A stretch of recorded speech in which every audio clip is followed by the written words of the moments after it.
Thank you. Quite an introduction. Quite a class. Wow. That's great. Governor, welcome to the GSB. Thank you. Welcome to the View from the Top. We're excited to have you here because you've managed to be at the top of, I think at last count, at least 4 organizations. And so we want to talk about your professional success and management skills. But one thing the Dean mentioned, which I think is particularly important, is your commitment to personal success, your family, your community, your faith. And I want to start by an anecdote, which is actually the first time we met. And I haven't told you this story, though you know I grew up in your hometown for some time. And that's 21 years ago. You invited a bunch of Boy Scouts over to your house when I was 9 years old to have a... Uh-oh. Yeah. No, it's good. We're still cleaning up that mess. Yeah. Yeah. So you invited a bunch of us over your house. I think it was about 30 boys. And we were there on a Saturday or Sunday. And you spent the day with us. All day, grilling burgers. It was a pool party. And I'm struck by 2 things as I remember that story. One is that there aren't very many parties I remember from being 9 years old. So you clearly know how to throw. Yeah. Very good party. Serving beer to kids is always a big yeah, hit. Yeah, right. So thank you for that. The second is that, you know, on reflecting on this story, I realized that this was roughly around the time you were running Bain Capital and about to embark on a Senate campaign. And that really struck me. The press is filled with stories when you were leading major organizations but still found time for these kind of examples.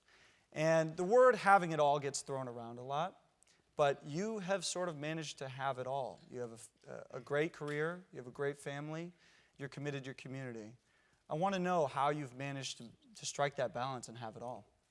I don't know that I've spent a lot of time analyzing how you balance your life. At one point, I remember feeling that I wasn't doing as much as I should be doing in my home with my kids. Also feeling I wasn't doing as much as I should be doing at work. And also feeling I wasn't doing as much as I should at church in my assignment there. And then realizing that meant things were pretty well in balance. And there may be, it's humorous perhaps, but there's some truth to that, which is if you're spending all of your time in one aspect of your life and not devoting it to other things that are important to you, then obviously things are out of whack. A couple of things I backed into. You're in the joint program, business law program. I came from Brigham Young University to Harvard and was convinced I would flunk out. And because I looked around, I saw all these people who were obviously smarter than me. And how was I possibly going to make it in this environment except by just studying like crazy? And so I studied all the time. And if I was not studying, I felt like there's this black cloud hanging over me. I should be studying. I've got to be working because I'm going to flunk out. And it was omnipresent. And at some point, I finally said, you know what? I'm going to do something which goes back to biblical times. I'm going to take Sunday off. I'm going to decide I'm not going to study at all on Sunday. And I'm going to devote that day to my family, to worship, and just personal time. And it was amazing what happened when I made that decision. Because then on that Sunday, I didn't feel the black cloud there anymore. It's like, okay, I can't study today. I don't have to worry about it. And the same thing happened as I went into my career in the consulting industry. I said, you know what, I'm just not going to work when I come home at the end of the day. It may be a late night, and maybe I get home at 6 or 7 instead. But when I come home, I'm going to close my briefcase and not work. And I'm going to devote the time I have at home to my family. And it was wonderful. It was freeing because I could really focus on the things that I cared most about in life, which were my wife and my kids.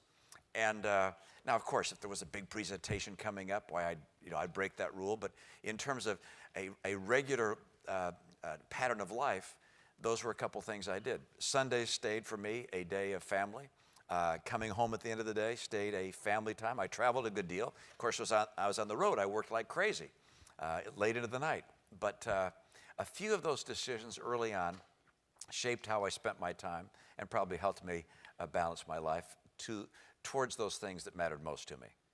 So how did you get away with that? I mean, there's a lot of people, I mean, all of us come from these, careers or going into these careers where if you say, I'm going to go home at 6 o'clock, I'm sorry, that's not always met with a lot of positive receptivity? Yeah, no, and I may have misspoken there.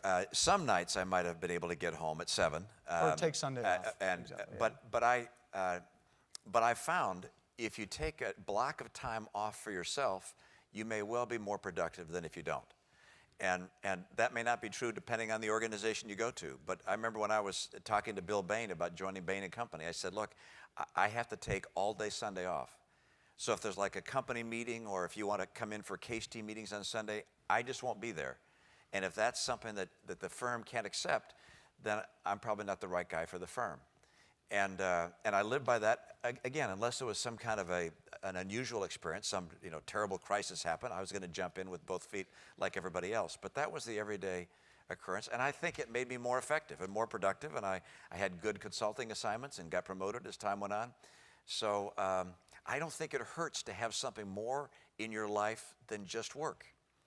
I think having faith or a community that you care about, politics, and children, I think that makes you a more full human being, more able to understand how the world works and how most people think, and may actually make you more effective. And by the way, if it doesn't, and you don't get promoted in the way you wanted to, and you don't make as much money as you wanted to, so what? Life is not about getting promoted and money. If that's how you measure your life, I got some bad news. There's serendipity in the world. Bad things happen in business, in the economy. You can't be guaranteed you're going to get promoted and make a lot of money. But if you measure yourself by the things that count most to you, your relationship with your spouse, your friendships, your children, your family, those things you can succeed at, whether or not the world goes to hell in a handbasket. So, I think you lay out how you want to live your life, and you do that, you can have success regardless of what happens in the world around you. You mentioned your time at Harvard and how this kind of came to you then, this need to create some sectors in your life. One of the other decisions you made at Harvard was you're graduating with a JD MBA, you decided to go into management consulting. I'm curious for all of us making these kind of choices today, if you have similar interests and we're here where we are today, would you make the same decision to go to management consulting? And I ask that as a JD MBA going into management consulting, I hope the answer is yes. My condolences. Thank you. No, I mean, my path was very different than the success books suggested. I mean, there were books out there that said, you ought to have a clear goal in mind and think about that goal. And I grew up in Detroit. My dad was a car company CEO, and I fully anticipated to go work for an automobile company. That's what I wanted to do. And so after my first year in the JD MBA program, I went to work at Chrysler Corporation and thinking that's where I was going to go. And I hated it. I was so deep in the organization. And of course, the people, my boss's boss's boss had never met the CEO and never would. And decisions being made that would affect the success of that company, I'd never have any impact on unless I was there 50 or some odd years. And I thought, boy, this is just not at all like I imagined it. And so I came back in the second year and got a job. I think it was my second year in the program. I got a job with the Boston Consulting Group for a summer job. And it was fascinating. And it was exciting. And I loved it. And so it was not a great analysis I did to say this is the right next step for my career. I just enjoyed it. I have, my path in life has primarily been focused on doing things I thought were fun and enjoyable.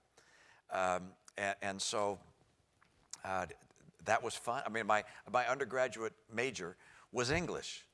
I was, why would you go into English? There's no future, right? As an English major, what are you going to do? All right, but I liked reading and I liked writing, so I took English as my major. And then coming out of business school and law school, I went into consulting because I enjoyed it, not because that's where I thought I'd spend my life. I expected that I'd be there for 2 or 3 years, like most people do, and then get a job in a line corporation of some kind, and perhaps move up more aggressively by having started in consulting. I loved consulting because I'm oriented towards solving problems. I like analysis and data and problem solving and writing presentations. That's what I like to do. That's what took me there. And so I would go to those. I would follow the career path that you enjoy most, as opposed to trying to follow a career path that you think will lead to the highest income or the quickest promotion. Do what you enjoy, and then your life will be enjoyable and fulfilling. So one other thing you are known for is parachuting into very troubled environments. You went from Bain Cap back to Bain Consulting to turn that around. You went from Bain Cap to the Olympics to turn that around. And then you parachuted into my home state of Massachusetts and helped turn that around as well. What led you to make those decisions? What were you looking at to make those kind of like pretty risky bets? Yeah, I don't know that I have jumped into troubled situations because I enjoy troubled situations. But it is a sense of obligation. And maybe it's my upbringing or my faith, or I say upbringing, my parents. My dad had this sense of obligation to the country. And my dad was born in Mexico, of American parents living there. There was a revolution at the time, came back to the United States, lived in public housing, got public assistance, and grew up poor, very poor. And had perhaps as a result of that upbringing and the opportunity in his life that developed over time, had a great sense of obligation to America and to the community. And so whenever he felt that there was a need that wasn't being met, he volunteered and jumped in. And somehow I felt the same way. So in the first step, you mentioned going from Bain Capital, which was highly successful and growing like crazy, and Bain Consulting was in trouble. And it was in trouble because of financial steps that had been taken by the founders. And it looked like it might disappear altogether. And I was asked by the partners of the consulting firm if I would leave Bain Capital for a couple of years and come back and run the consulting firm. And I felt like, how could I say no?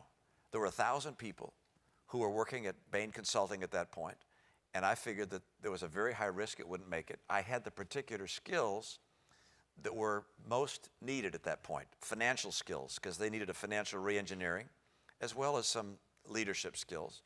And so I came back to the consulting firm. The Olympics, why go to the Olympics? I mean, I pointed this out before. There was some irony that a person of such limited athletic talent would be running I mean, I didn't even letter in a sport in high school, but I'd be running the premier sporting event in the world. But I was not a big fan of the Olympics. When I heard that Utah won the games, it's like, yeah, so what? Who cares whether? But then, when I got asked to take a close look at it, when it was in trouble, a few things weighed in my mind. One was that this was the community my parents had been raised in, and it was going to be tarnished by a potential scandal. Number two, I began to recognize that the Olympics is one of the few remaining places in the world where young people get to see day in and day out the great qualities of the human spirit. From hard work and dedication to patriotism, to teamwork, to passion, to determination. I mean, the list goes on and on. We watch the Olympics not because we're enthralled with bobsled, or ski jumping, but instead because we see these young people from around the world in a crucible of stress, rising above it all, and great things are viewed. And so I thought it's important these games go on, and I have the particular skill set that's probably needed at a time like this to get the games back on track. So and the same thing running for governor. We had a Republican governor. At the time I was considering coming back after the Olympics and running for governor, but the approval rating of a Republican governor was 13%. And a number of Republican leaders said, we would really appreciate you coming back and applying what you've learned in your prior experiences to help our state turn around. We got this massive deficit, and a lot of people are going to lose jobs. We're going to lose our economic edge as a state. Can you come back? And that's what drew me in. That's, by the way, why I ended up running for president. It was out of a sense of obligation and love for the country, and a sense that I was in the right place at the right time. I'll end with one thing. You've heard the quote many times, but my mother asked it, or said it all the time. If not now, when? If not here, where? And if not me, who? And she said, if you're the right person at the right time, how can you possibly walk away? I'm interested because clearly your drive comes from this commitment to public service, but you mentioned your father as a great influence on you, and you talk about him a lot. And one of the quotes from the documentary on you is you talking about him and saying, you always think about Dad and how you stand on his shoulders. how could you go from his beginnings to I can run for president? I started off where he ended up. And that's a very self-reflective statement that I think is really interesting. And I'm wondering how much of his success pushes you to strive higher, to aim higher, to push yourself more than maybe you would have otherwise. You know, I think some people compete with their dad or their mom because they have a sense that will fulfill who they are or will define them as a success because they beat their dad or they beat their mom. I'm not in that category. I didn't feel in any way I needed to compete with my dad, in part because he wasn't competitive with family or friends or whatever. A guy entirely without guile. That said, what my dad and my mom taught us in our home and the way they lived their life affected the way I developed and led me to have certain skills I probably wouldn't have had without that upbringing and gave me a perspective on life I probably wouldn't have had without being raised in their home. I was lucky to be the youngest in the family, and I was 6 years younger than my next oldest sibling. And the result of that was that I was kind of home with my parents for the last 6 years after my brother went off to school. And so Dad could take me to work with him. And I would watch my dad, first when I was younger at American Motors, interacting with executives there. Then I saw him as governor and would go to meetings and watch him. My summer jobs are working in the governor's office, signing his name, by the way, on notary certificates, all right? It's very strange that I authorize people's signatures with my dad's false signature, but nonetheless, I got to watch how my dad interacted with people, not recognizing that I was really learning from that experience.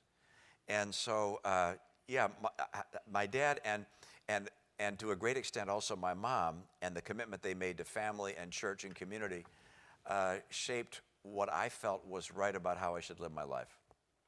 I want to turn to leadership and management and talk about some of the success stories you've had, of which there are many. I'm curious, when you go, you've led multiple different types of organizations, private sector, public sector, nonprofit. When you go into any of these situations, are there any leadership or management principles you take with you no matter where you go that you found success with? You know, and I mentioned this to you, Ryan, before we came in here, and that is I was one day sitting with the chief financial officer of my state, who was someone I'd hired from Bain Capital, and before that he'd worked at Bain, at Bain Consulting, so I knew him well. Eric Chris is his name, and a nephew of Milton Friedman, by the way. But Eric said to me, Mitt, there are two types of leaders. One is the kind of leader that knows the particular techniques and skills they use in leading, and the other is someone who has no clue why they're a leader. You're in the latter group. So I'm not sure I'm going to be able to help you with this question, but there's no question in my mind, but the things that allowed me to be effective in consulting and then in helping form a private equity firm and venture capital firm and then in the Olympics and then in the state, that those kinds of attributes passed from one sphere to the next. I don't know what they all are. One is, I believe, having a clear vision of where you want to go and being able to articulate that to yourself, perhaps writing it down. I take out the notes section of my iPad and will write down what it is I want to accomplish and think about precisely what I hope to accomplish with a particular assignment, so I'll write that down. So having a clear objective, I think, is important. Number two, I think it's important to know what your values are. I didn't ever write that down, I just knew what they were. But for me, people and associations with other people and friendships with people were more important than any other aspect of what an enterprise might be doing. More important than profit, more important than gaining market share, more important than promotion, what were the feelings I had for other people and they had for me. And so I don't try and treat people with respect. I do treat people with respect because I respect people. It's not that I say to myself, to be an effective leader, I have to be respectful of people. No, I mean, I'm respectful of people because I respect other human beings as being sons and daughters of God and equal in all respects to me. So that is, I think that's just part of kind of, I mean, again, I get that from my parents. That's just part of who you are or who you aren't, as the case may be. I don't think you can fake that. And I'll mention one other thing, and then you can come back to it. I like, or you can push me further if you'd like. as a management style, I like extensive participation. I like a lot of give and take. I remember on one occasion, the chief of staff, while I was serving as governor, came in and she said, look, we've had this tough decision to make about whether to spend, I can't remember how many hundreds of millions of dollars putting in this new subway line. And she said, I'm going to bring in the cabinet members. We all agree that we should do it. All of us have met, we've gone through the numbers and the pros and cons, and we all agree we should do it. And they all sat there, and I said, does anyone here disagree with this decision? And they said, no, we're all on board. And I said, that I can't possibly go ahead. They said, what do you mean? I said, well, I have to have someone here who disagrees. We've got to have someone who can make an argument for why it's a bad decision. Please go back and find, if you have to, someone on the other side of the aisle, in the Senate or the House, or someone who really disagrees with this, and then let's take it apart once we can have that kind of debate. I love that kind of exchange and debate. And not because, I think I'm the judge who can always pick out the right answer, but because I enjoy the give and take and the mental exchange. And I find when you have that kind of exchange, oftentimes I end up being wrong. Oftentimes others are wrong, but we learn from it, and I'm entirely non-defensive about whether my answer, the preconceived notion I came in with, was right or not. I only care about getting to the right answer, and if as a group we can come up with the right answer, I don't care whose idea it was. It's like, yeah, it's the fun and the engagement of drawing on people and their experience that I find compelling. And I'll mention one more thing, and that is, I used to think I should spend my time as a leader working with people to help them overcome their weaknesses. And then I realized that's a waste of time, because by and large people don't overcome their weaknesses. Instead, I found that my job was to help people take advantage of their strengths. And if they had weaknesses, to find ways to accommodate that by bringing in other people who had the strengths where they had weaknesses, or where I had weaknesses. And I do, by the way. And by the way, I've tended to bring in people who can complement my own weaknesses. And so at Bain Capital, for instance, we're a very different group of people. It's not the 18 partners that were there when I left. Now there are over 100. But the 18 partners who were there had very different personalities and skills, in part because I saw my job as not trying to make them all the same, but instead taking advantage of the particular skills people had and encouraging those things and filling in the blank spots or the flat spots where they may not have been quite as effective. Your most recent management challenge was your presidential organization, and I'm curious. You may have heard I didn't win. Yes, I did hear that, yeah. and that's what I actually want to ask about is when you look back at managing that organization. I know everyone can play Monday morning quarterback in politics, but when you look back at managing that organization, what was different about managing a presidential campaign, and maybe what would you have done differently if you looked at it from a management standpoint again? Well, a candidate is by and large not the manager of the campaign. And that is brought home to you day in and day out by the people who are managing the campaign. And so I have run for office before. I've worked on my mother's campaign for U.S. Senate. I worked on my father's campaigns. My father ran for governor 3 times, was elected 3 times. He ran for president, was not elected. But I worked on my dad's campaigns, my mother's campaign, and the candidate is really out there speaking. The candidate is out doing the job of connecting with people and taking the message to the voting public.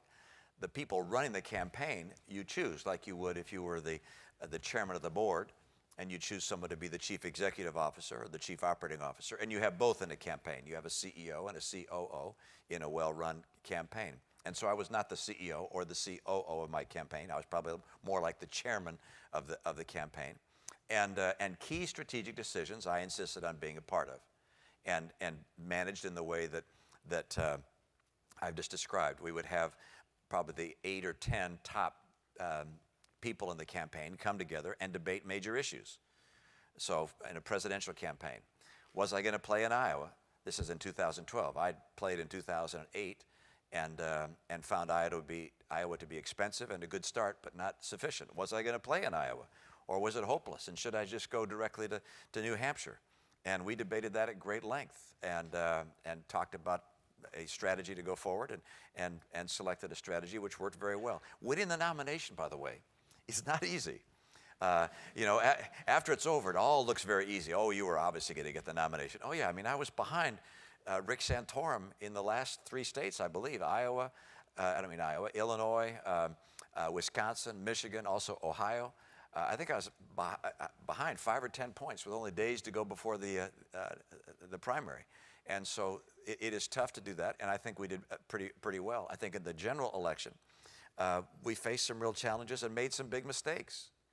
But as I look back at the process that we pursued, I'm pleased with the process and pleased with the people. We had a really good team of people, very committed. And one of the things I liked about it, there was not the kind of politics inside the organization you sometimes see. People, backstabbing and trying to claim credit for good things. People had strengths and weaknesses. Each of our team members had, like myself, had real weaknesses. But we worked well, by and large, and got a lot of things right and some things wrong. You mentioned things wrong. One of the big challenges that a Republican candidate has is that minority voters tend not to vote extensively in Republican primaries or participate in Republican caucuses. They tend to vote in Democratic primaries and Democratic caucuses. So if you're Jeb Bush right now, or Chris Christie, or Marco Rubio, or Scott Walker, and you want to get the nomination, you're going to be going to the people who vote in your primaries and in your caucuses, which will by and large not be minority voters. So for the next year, you're going to watch the candidates on my side of the aisle spend all their time with the white population, and typically not at colleges either. And then when they get the nomination, when someone finally becomes a nominee, they run to the minority community and say, give me your vote. And they say, where have you been? All right? And that was a mistake I made, which is I was so anxious to get the nomination, I didn't spend as much time as I should have taking my message to minority voters, fighting on minority, or in this case, Hispanic TV and radio airwaves, getting my message across. Even though it wouldn't have helped me in the primary necessarily, it certainly was essential in the general. And I think that was something we missed in our strategy sessions. And in part because we looked at what had happened in the past. We said we had to target independent voters, so we went after independents. I won independent voters, won them in Ohio, among other states. We said, hey, if you got the independent vote in Ohio, you're going to win. No, they're not. We needed a much better showing among minority voters, and that's a place we really messed up. And so I go back and say, would I have changed the team? I like the team. I was proud of the team we had and the way we worked together. But did we make a mistake in strategy? Sure, that among others. Moving to the idea of running for office, people in the room have come up to me and said they want to pursue a career in business like you and then run for office like you. I'm curious, if you were to give advice today to someone like that, would you follow your father's advice, which was, find a career, find a reason not to run, and then run later on when you don't have so much at stake? Or would it be something different in today's age? I'm afraid I'm prisoner of my dad's advice. And I'll tell you why. My dad's advice was, because my dad ran for governor when he was 56 years old. He'd been head of a car company. He felt that his state was circling the drain, the state of Michigan. He saw that automobile jobs were leaving his state, going to other states and other countries, and felt that he had to try and turn things around. He felt that race relations in the state were awful. That civil rights had not been advanced as they should. That the schools in the city of Detroit were just a tragedy. And so he got involved and ran for governor. I got involved in his campaigns. I found politics very exciting. And he said to me, as also to my sisters and brother, he said, I wouldn't get involved in politics until your kids are raised, and only if you're financially independent. And it's like, wow, that's never going to happen. I thought, working in consulting is great, but it's not going to make you financially independent. And so I never imagined I'd get involved in politics.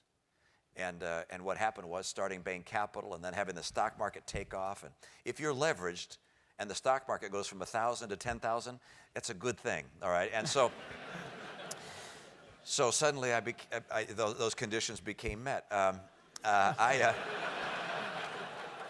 That's the euphemism of the day. I'll write that down. Yeah. But I personally, and I don't think you have to be financially independent to run for office. I think you have to be able to meet your mortgage without having to win the election, however, and that was what my dad was concerned about. I think it really helps if people who go to work in the State House or go to work in Washington actually have experience in the real economy and in the real world and can take that experience to government, whether that's in teaching or working in the Foreign Service or working in a corporation. I think it really helps to go there with background and experience that you can share with others. I think that was the concept that the founders had in mind in forming our republic, and that is that you'd come from a real, I mean, I look at John Adams. I mean, he was a farmer in Massachusetts, went to serve, became president, went back home, and went back home, became a farmer again. And I think that's a better model than what we have right now. And so, my advice would be, yeah, work at a real job, get some experience. And if the window opens, you see an opportunity to serve locally, statewide, nationally, then jump in, because good people are needed badly. Another quote you said in your documentary was that the other side often acts like they don't know what it's like to own a business. They don't know what it's like to have everything on the line. And I see that disconnect a lot today, especially with income inequality as a burgeoning issue. In particular, private equity is something that you were tremendously successful in, and the campaign talked about it in a different way. And a lot of our classmates are going into private equity or going into these business careers that are seen as very prestigious here, but maybe elsewhere are seen differently. I'm wondering what you think about that disconnect and whether there's ways we can bridge that divide, or how you think about it now. Well, a couple things. One, my concern about incomes in America is not so much focused on why some people make so much, as opposed to why are so many people making so little. And we have large cohorts of people in this country who have not seen rising incomes and have not seen them for a long time. And so my concern is, how do we get people out of generational poverty? How do we get people out of situational poverty? And how do we get the whole middle class in America, as well as lower income folks, to see rising incomes again? And that for me is the big issue. I don't look at Steve Jobs and say, boy, he's a bad person for making all that money. I look and say, thank heavens for Steve Jobs and Bill Gates and Scott McNeely and Mark Andreessen. More power to them. Be more and more successful. And by the way, if you want to give it all away during your life, that's fine too. Great. But so I don't look and say, okay, I don't think those people are the problem. I think the problem is, how come we're not able to lift more? How come we can't get more people to see rising incomes and more prosperity? And there are a lot of reasons for that. But I happen to believe very fundamentally and profoundly that without question, that the best principles for helping people get out of poverty and seeing rising incomes is for us to follow conservative and Republican principles. Now, you might say, well, that doesn't make sense. You're just the party of the rich. Let me tell you, friends, the rich will define whether Democrats are in power, liberals are in power, conservatives or Republicans. The rich do fine all over the world. The rich do just fine. The people whose lives are affected by politics and leadership are the people in the middle and the people at the bottom end. And the reason I'm a Republican is that I believe the principles that my party stands for, or at least that I stand for, that those principles are the best designed to help people see rising incomes again and better jobs for their kids, and the best principles that get people out of poverty. And we could have this debate at great length, but I think evidence proves it. I think logic proves it. That's why I'm a Republican. That's why I ran for office, is that I want to help people in the middle and in the bottom see rising incomes. And I believe that if you're successful in your enterprise, you're going into business, more power to you. Go out there, be successful, build a business, work in a business that's already there, make it better.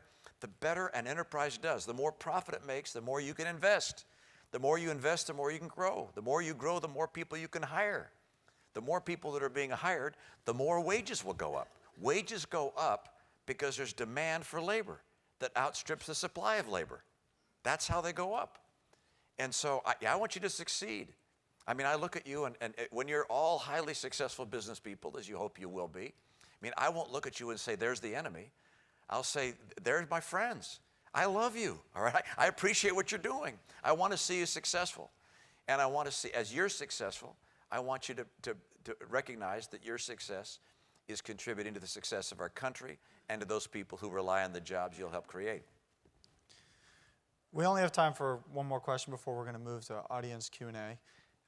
And it's a simple question, maybe. It's just, what does the future hold for you? You're boxing Evander Holyfield in the near future, which is a risky, I can say is a risky decision to me. But, The term pulling his punches comes to mind, yeah. Yeah, hopefully. Yeah. But I'm curious, what you want to do next, given all you've accomplished. Well, I continue to be motivated by the same things that got me into presidential politics in the first place. And so I will work for individuals who I believe will get America on the right track to once again create more jobs than we have supply of labor, to see rising incomes again. That means better schools, it means better innovation, it means making America the most attractive place for entrepreneurs and innovators and businesses of all kinds. It also means an entirely different foreign policy. I happen to think that the foreign policy of the last 6 or 7 years has been a disaster, and the globe is feeling it. So I want to change direction for our country in a way that I think would be more productive for the safety of the world and the well-being of the world, for the preservation of liberty, and for rising prosperity for all Americans. So how do I do that? By campaigning and raising money for Senate and congressional seats at the national level, by helping Republican candidates for president. I'd help the Democrat candidates, but they're not asking for my advice at this point. And there's only one really at this stage. But I speak regularly with people who are running for office and offer my advice, and will continue to do so. And I do a lot of fundraisers and speeches. And by the way, the reason I'm here, during my campaign, I wasn't at college campuses and business school and law schools. I was at Harvard Law School last week, and I was at Duke, and I'll be at University of Chicago coming soon. At the end of this week, I'll be in Jacksonville, Florida. I speak to college campuses because I want people to understand that people who are conservative because we believe the principles of conservatism are best able to help the middle class and the poor. We know how to end poverty, generational poverty, but we're not doing it because there's not a political will for it to happen. But so that's what I'm devoted to. Now, at the same time, I'm back in business because I want to make sure that I can provide for myself and my family without drawing down their inheritance. And of course, every politician who leaves office says, I'm going to spend more time with the family. I actually am. I have 23 grandkids, and I'm spending time with the family and love it. Thank you, Ryan. Great. Well, we're going to move to some Q&A now, and there will be mics on the left and the right side. So raise your hand high if you're interested in asking a question. For those at the top, please continue to tweet your questions. And we're going to start with a question from Twitter. So I'll point to Ninoy over here. Yeah. What worries you most about the U.S. economy? Well, I'm concerned that we may be seeing a bubble in tech stocks, and that we could have a kind of a disruptive event that could cause the stock market to collapse. And I'm not terrified about people losing money in the stock market. I'm terrified about going into a recession again that would put a lot of people out of work. Obviously, the Fed has used every tool it has to get this economy going. And if we went into a recession at this point, there are not a lot of tools. We're already at effectively zero interest rates, so there are not a lot of tools. We're spending massively more than we take in, so we're pursuing a highly stimulative monetary policy and a highly stimulative fiscal policy, both. So if we went into recession at this point, that'd be pretty tough. I hope that doesn't happen. I think there's some positive elements on the horizon, which one, of course, is very low cost of energy, which is stimulative, gives people more money to spend, and those things are encouraging. I don't think we're going to see something of an immediate nature that causes us to fall into recession again. I sure hope not, but the rest of the world is a little iffy, and it could have an impact on America. Longer term, though, is my concern. Longer term, I see America as adopting the policies of Europe. Higher and higher corporate taxes, although Europe is getting away from that. I'll say the traditional policies of Europe. Higher and higher corporate taxes, higher and higher levels of regulation, higher and higher personal tax burdens. schools that are being run more for the interest of the unions than they are for the students, permanent, intractable poverty, generational poverty is what I'm referring to. These things give me a great deal of concern. I'm concerned about America's innovation lead.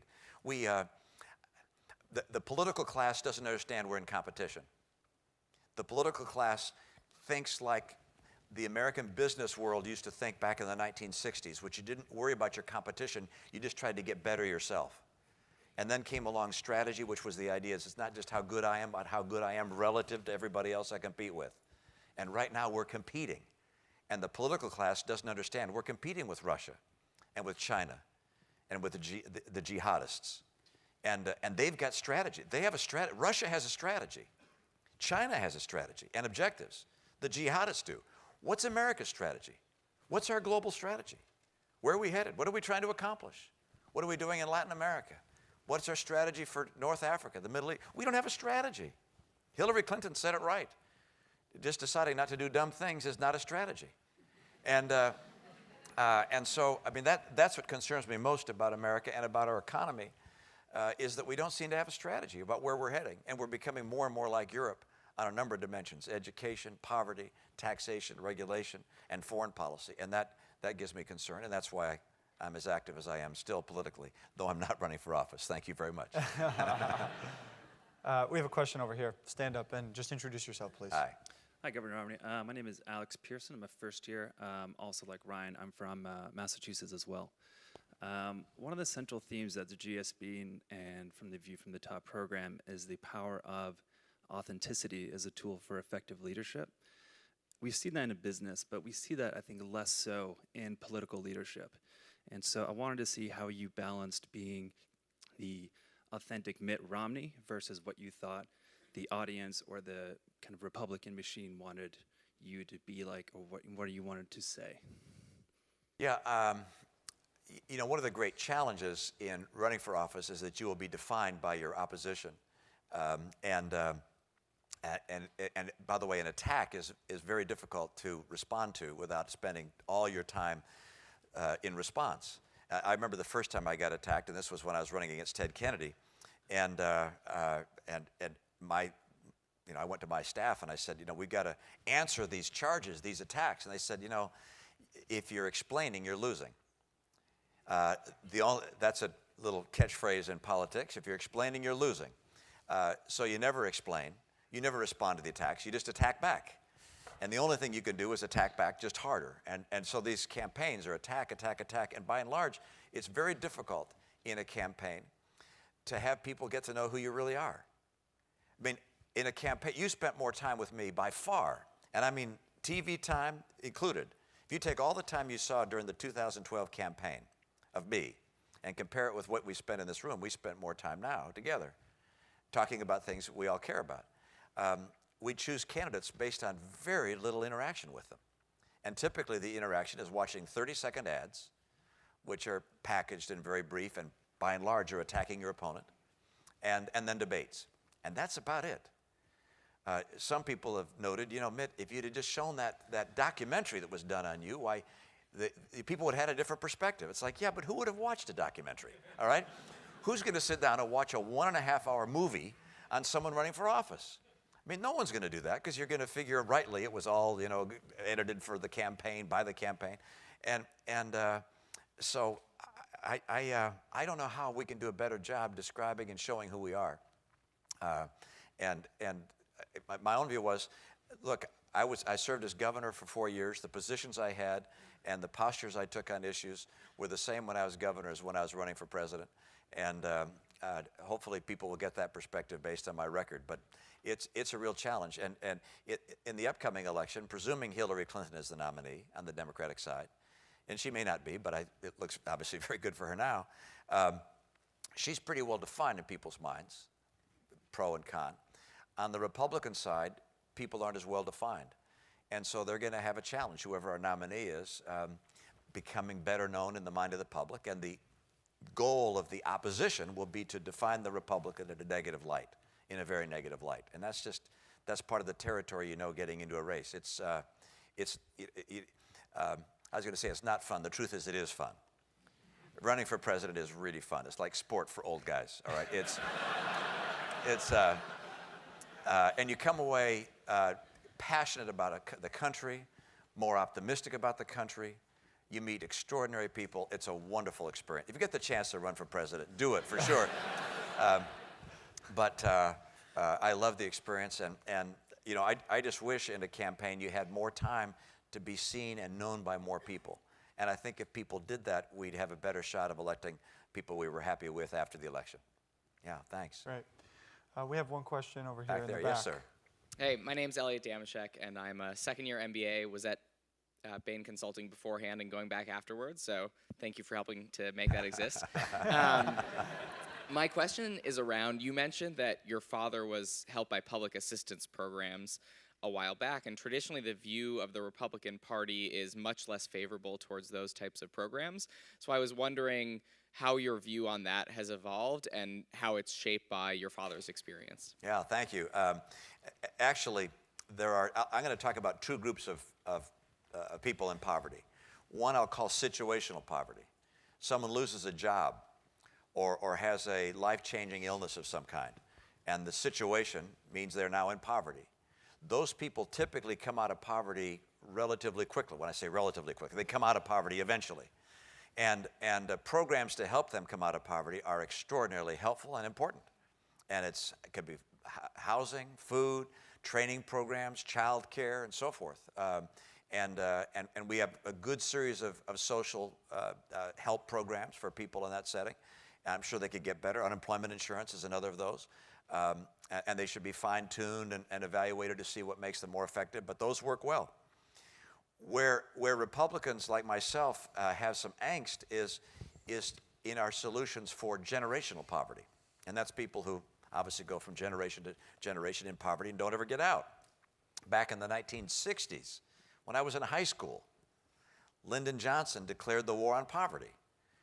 We today have record levels of poverty, more than when Johnson was president. About 15% of Americans live in poverty. So why didn't it work?